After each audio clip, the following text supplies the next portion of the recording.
Привет, курицы! Доброе утро!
Good morning, welcome back. It is late April, about 2 weeks out from our last frost. So today I'm going to take you on a busy day with me.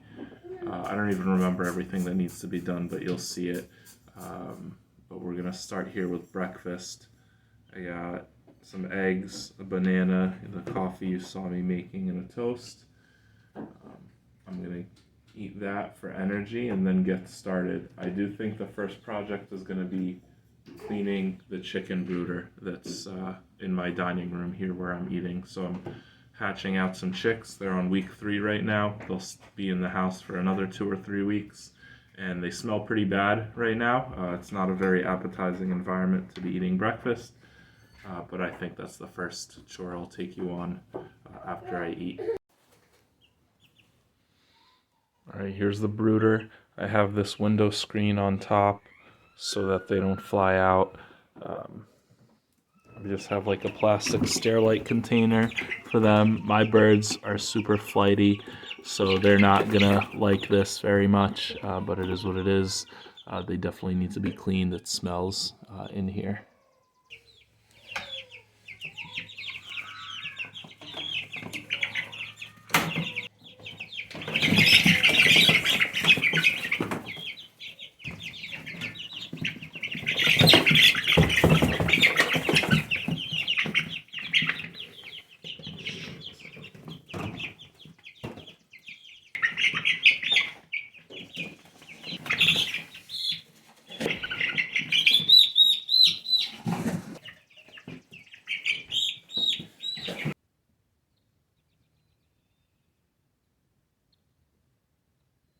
So all the shavings get composted. So I'm at my compost pile. You can see shavings from the past here, leaves and stuff. So this pile won't be ready till next year, but I'm building it now. Definitely, this is not something you want to just throw away in the garbage. This will be useful in the garden. I just briefly wanted to talk about this thing. So this is used to provide heat for the birds as they're growing. It's a heating pad, I think it's called, as opposed to a heat bulb that's usually used. And I definitely like this a lot better than the bulb. The bulb uses a lot of electricity. I think it pulls like 50 watts. This is like 5 to 10 depending on the temperature. And this is way safer. I really didn't like the idea of a very hot bulb hovering over pine shaving straw filled thing inside my house. So this seems way safer from a fire perspective, and it is a little more expensive to buy than a bulb, but it definitely saves even in the first month on electricity. I think you break even just from the electricity cost. So definitely recommend it. It has these things on the side so you could raise it up as the birds get older. So I just wanted to throw that out there. I don't remember which particular brand this is. It looks like it says K&H, but I just wanted to talk about this solution to heating versus a heating bulb. I'm definitely a big fan of these heating pads over a bulb.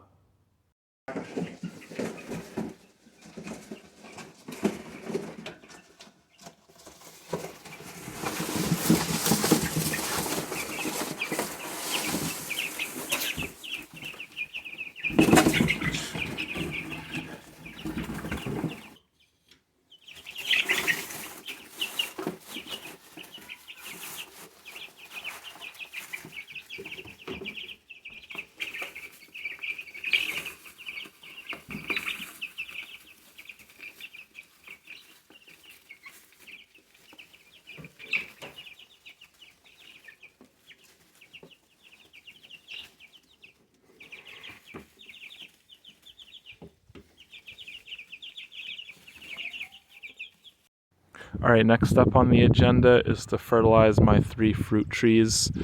I kind of have mixed feelings about this. I'm not really a big fan of chemical inputs or like artificial anything in the garden. But these fruit trees, I've had them for 2 to 3 years. They're not all planted the same year, and they really haven't grown much. They are alive, but I think they really need a boost. So I'd much rather do some fertilizer right now and have them grow healthy rather than lose the tree, or because they're not healthy have to use some sort of chemical pesticide. That would be a lot worse than some fertilizer. So yeah, I am going to use this fertilizer. It's just regular 10-10-10 from Walmart, just the cheap stuff. And there's more than enough. I kind of had a big bag because it was cheaper to buy in bulk, even though I don't need this much fertilizer, but I might end up using it through the garden this year just to get rid of it, but we'll see. For now, going to fertilize the fruit trees. It looks like for a tree it's saying 1/2 pound per 1 inch of diameter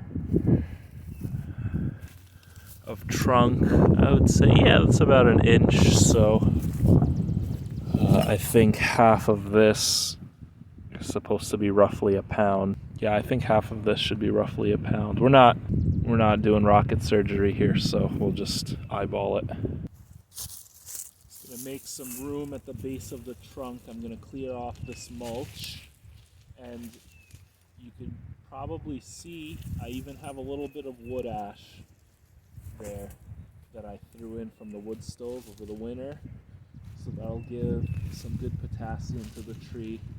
That's an important nutrient for fruiting. I do have a companion planted raspberry over here, but other than that, I don't really want other things growing here.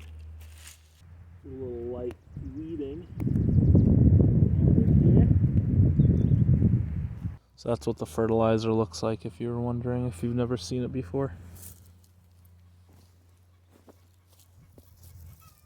And they say to put it around the drip line, which is where the branches kind of spread out to. I don't know how well you can see, but that's about how far back I scraped the mulch. So I'll do like a bit of a ring here. Spread that around a little bit. Now I'm just gonna water that in so that the fertilizer gets into the roots deep down. And scrape the mulch back on top.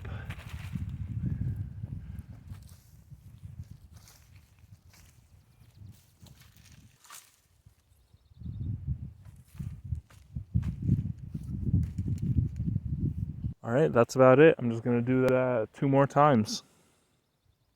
So those are all done. That took about probably 15 minutes total for the 3 trees. I'll probably do that 1 more time in about a month. I just really want to give these trees a boost this year, and that bag of fertilizer I bought was probably way too big. I used almost none of it for those 3 trees. I ended up putting it on some blueberries I have growing out back. I think I'm gonna end up using it in the garden just to start using it up, because otherwise that will be like a 3 or 4 year supply of fertilizer. But yeah, on to the next task. Alright, next on the agenda is planting these potatoes. I have 2 beds prepped for potatoes here. You can see they're already laid out. I did that last night. Yeah, pretty straightforward. I'm just gonna get these in the ground. I'm gonna dig trenches the short way of the bed, and then bury them in there.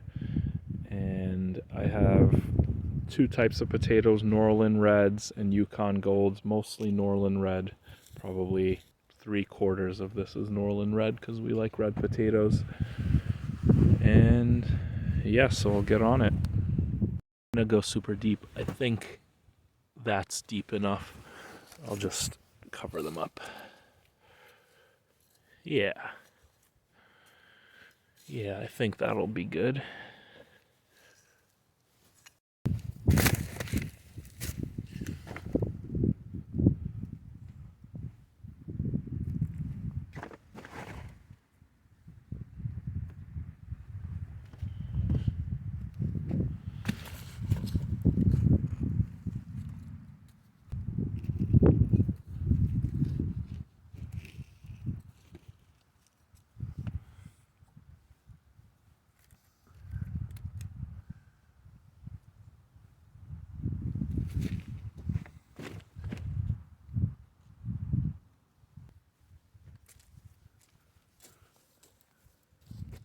Alright, so the potatoes are in. I'm hoping that I didn't plant them too early. I think I'll be fine though.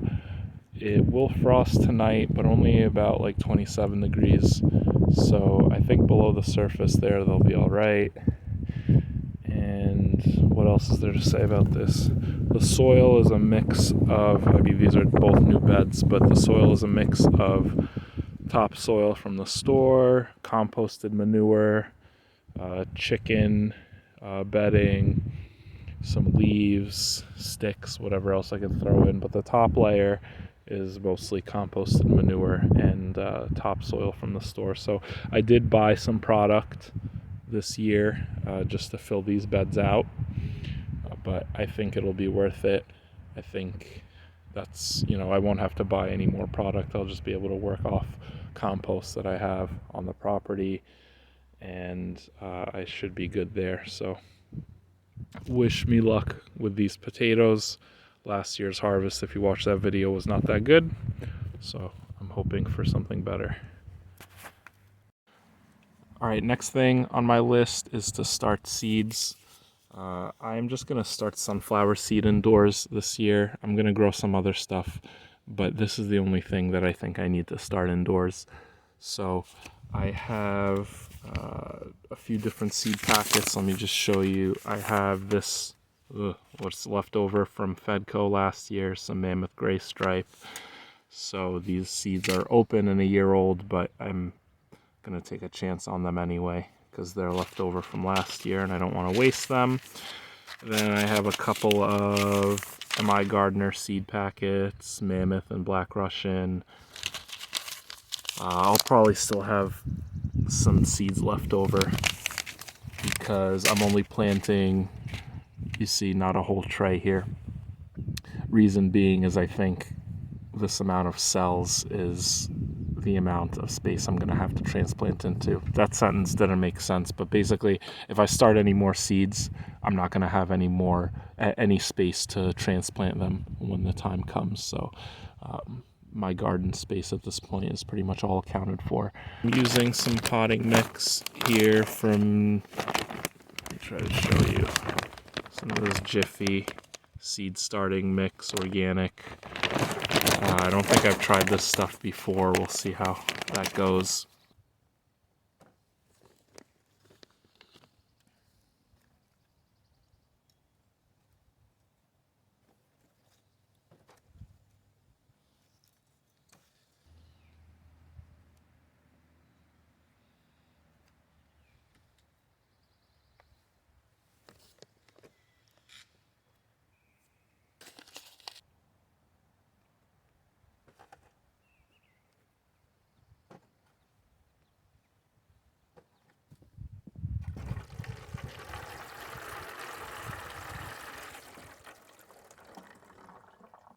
And that's about it. I am going to put these under a grow light. Um, they should sprout within a week, and then in 3, maybe 4 weeks, I'll transplant them once they start to outgrow these cells. I'll thin each cell down to the one nicest plant and transplant them, and hopefully I have some nice supplemental chicken feed in a couple months.